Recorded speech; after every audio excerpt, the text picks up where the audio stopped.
بسم اللہ الرحمن الرحیم۔ شیر ٹی وی کے معزز دوستو، میں ہوں ارشد شیر اور تمام دیکھنے اور سننے والے دوستوں کو السلام علیکم ورحمۃ اللہ۔ دوستو، ہم نے اپنی زندگی میں کئی بار قارون اور اس کے خزانے کا ذکر تو سنا ہی ہوگا۔ یہ قارون کون تھا، اس کی دولت اور خزانے کی تفصیل کیا ہے اور بالآخر اس کا انجام کیا ہوا، یہ سب کچھ میں آپ کو اس ویڈیو میں بتاؤں گا۔ ویڈیو کو آخر تک ضرور دیکھیں اور اسے دوستوں کے ساتھ شیئر ضرور کریں۔ جزاک اللہ خیرہ۔ ابن کثیر میں ہے کہ قارون حضرت موسیٰ علیہ السلام کا چچا زاد بھائی تھا۔ اس کا نسب نامہ قارون بن یامت بن قاہیس ہے، جبکہ موسیٰ علیہ السلام کا نسب نامہ موسیٰ بن عمران بن قاہیس ہے۔ قارون تورات کا حافظ تھا اور بہت خوبصورت اور خوش آواز تھا، اس لیے لوگ اس کو منور کہتے تھے، لیکن سامری کی طرح یہ بھی منافق ثابت ہوا۔ تفسیر کشف الرحمن میں ہے کہ یہ بہت مالدار تھا اور اسی وجہ سے متکبر تھا۔ اس کے خزانہ کی کنیاں بہت وزنی تھیں۔ پہلے لوہے کی کنیاں بنائی گئیں، پھر لکڑی کی بنوائی گئیں، جب وہ ساری بھاری ہوئیں تو پھر چمڑے کی بنوائی گئیں، اور فرعون کی طرف سے بنی اسرائیل سے بگار لینے پر مقرر ہوا تھا اور مزدوری اس کے ہاتھ سے ملا کرتی تھی۔ اس کام میں اس نے خوب مال کمایا تھا۔ معروف القرآن میں ہے کہ حضرت یوسف علیہ السلام کا مدفون خزانہ اس کے ہاتھ لگا، جس کی وجہ سے یہ مالدار ہوا، جبکہ حضرت موسیٰ علیہ السلام کے ہاتھوں فرعون غرق ہوا تو بنی اسرائیل کی بگار بھی ختم ہو گئی، جس کی وجہ سے اس کی روزی موقوف ہو گئی۔ اس بنا پر یہ حضرت موسیٰ علیہ السلام کے ساتھ حسد رکھتا تھا اور آپ کے 100 طرح کے عیب نکالتا، تہمتیں لگاتا، اور دوسرے یہ کہ اس کی خواہش تھی کہ بنی اسرائیل کی قیادت اسے ملے، اور اس کی حضرت موسیٰ علیہ السلام سے اس نے شکایت بھی کی تو آپ نے فرمایا کہ جو کچھ ہے اللہ کی طرف سے ہے، مگر وہ مطمئن نہ ہوا۔ حضرت موسیٰ علیہ السلام سے حسد کرتا رہا اور قوم کے علماء نے اس کو زکوٰۃ دینے کی ہدایت کی تو اس نے صاف انکار کر دیا کہ یہ میرے پاس جو مال ہے یہ کسی کا کوئی نہیں، یہ سارا میرا ہے اور اس میں کسی کا کوئی حصہ نہیں، یہ مال میں نے اپنی محنت اور ہوشیاری سے حاصل کیا ہے۔ تفاسیر میں مذکور ہے کہ ایک دن قارون ایک نہایت ہی قیمتی پوشاک پہن کر ایک سفید خچر پر بیٹھ کر نکلا اور اس کے جلوس میں ہزاروں پیدل اور سوار تھے۔ اس نے اپنے غلاموں کو بھی بیش بہا پوشاکیں پہنائی ہوئی تھیں۔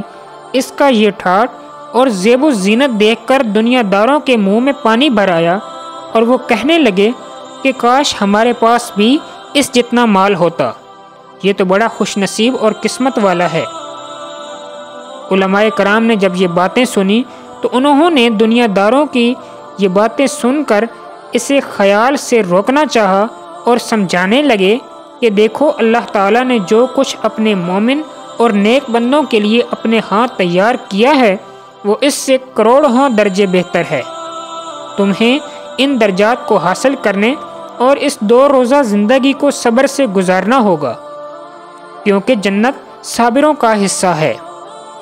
دولت کی فراوانی کی وجہ سے قارون کی شرارتیں بڑھتی گئیں اور وہ کسی صورت میں بھی زکوٰۃ دینے پر آمادہ نہ ہوا اور اللہ تعالیٰ کے حکم سے سرتابی کرتا رہا، یہاں تک کہ ایک مرتبہ وہ حضرت موسیٰ علیہ السلام کے مجمع عام میں ایک عورت کو لے کر گیا۔ اس عورت کو بہت ساری رشوت دے کر اس بات پر آمادہ کیا کہ جب حضرت موسیٰ علیہ السلام واعظ کرنے کے لیے کھڑے ہوں تو ان پر تہمت لگا دینا۔ چنانچہ ایک دن جب حضرت موسیٰ علیہ السلام زنا کی حد بیان فرما رہے تھے تو قارون نے کھڑے ہو کر دریافت کیا کہ اے موسیٰ، اگر آپ بھی اس کبیح فعل کے مرتکب ہوں تو کیا سزا کے مستحق ہوں گے؟ موسیٰ علیہ السلام نے فرمایا کہ بے شک۔ قارون نے عورت کی طرف اشارہ کیا، وہ عورت کھڑی ہوئی اور اپنے ساتھ بدکاری کی نسبت بیان کرنے لگی۔ حضرت موسیٰ علیہ السلام نے اس سے فرمایا کہ خدا کے غضب سے ڈر کر بیان دے اور جو کچھ کہنا چاہتی ہے کہے۔ ابن کثیر نے لکھا ہے کہ عورت کھڑی ہوئی اور اس نے اس طرح کہا کہ تو وہی نہیں جس نے میرے ساتھ ایسا ایسا کیا۔ موسیٰ علیہ السلام کانپ اٹھے اور 2 رکعت نماز ادا کی اور پھر عورت کی طرف متوجہ ہوئے اور فرمایا کہ خدا کی قسم جس نے سمندر میں سے رستہ دیا اور تیری قوم کو فرعون کے مظالم سے نجات دی اور پھر بہت سارے احسانات کیے، تو جو سچا واقعہ ہے اسے بیان کر۔ اس پر عورت کا رنگ بدل گیا اور اس نے صحیح واقعہ بیان کر دیا اور سچے دل سے توبہ کر لی، اور وہ تھیلیاں بھی پیش کی جس پر قارون کی مہر لگی ہوئی تھی۔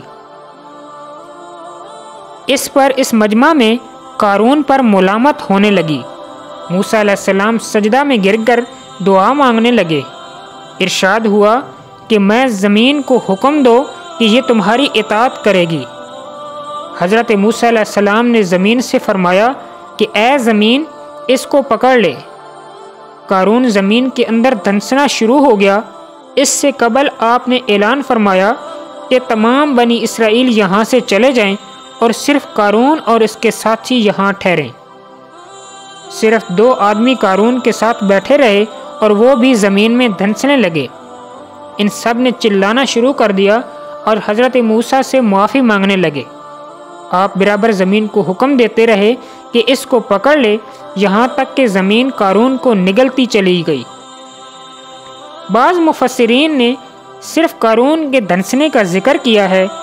دھنستے دھنستے بھی قارون آنکھوں کے اشارے سے معافی مانگتا رہا، لیکن حضرت موسیٰ علیہ السلام نے اس کو معاف نہ کیا۔ بنی اسرائیل کے بعض لوگوں کو شبہ ہوا کہ حضرت موسیٰ علیہ السلام نے قارون کے مال پر قبضہ کرنے کے لیے ایسا کیا ہے، اس لیے اس کا سامان بھی دھنسانا شروع کر دیا گیا۔ بعض مفسرین نے لکھا ہے کہ دھنستے وقت قارون نے موسیٰ علیہ السلام سے کہا کہ تو نے میرا مال حاصل کرنے کے لیے ایسا کیا ہے، تو اللہ تعالیٰ نے اس کی تمام مال و دولت اس کے سر پر رکھ دی اور اس طرح اپنے مال سمیت دفن ہو گیا۔ نہ اس کو اس کے ہم نشینوں میں سے کسی نے پوچھا اور نہ نوکروں اور غلاموں نے، اور نہ وہ خود اپنی مدد کرنے کے قابل تھا۔ جب یہ قارون کا انجام ہوا تب دنیا داروں کی آنکھیں کھلیں، اور جو کل تک کاش ہم کو بھی وہ ساز و سامان ملتا جو قارون کو ملا تھا کہتے تھے، اس کا حشر دیکھ کر کہنے لگے کہ معلوم ہوا کہ بندوں میں سے کسی پر روزی کی فراخی اور کسی پر تنگی یہ نصیب اور بدنصیبی کی علامت نہیں۔ اس کسی کو مالداری نے تباہ کر دیا اور ہمیں غریبی نے بچا لیا۔ اگر ہم بھی مالدار ہوتے تو شاید ہمارا بھی حشر اس جیسا ہوتا۔ دوستو، مختصر وقت میں قارون اور اس کی دولت کا مختصر سا احوال آپ کے سامنے پیش کیا ہے۔ امید کرتا ہوں آپ کو پسند آئی ہوگی۔ میں ایک نئی ویڈیو کے ساتھ آپ کی خدمت میں حاضر ہوں گا۔ تب تک کے لیے اللہ حافظ۔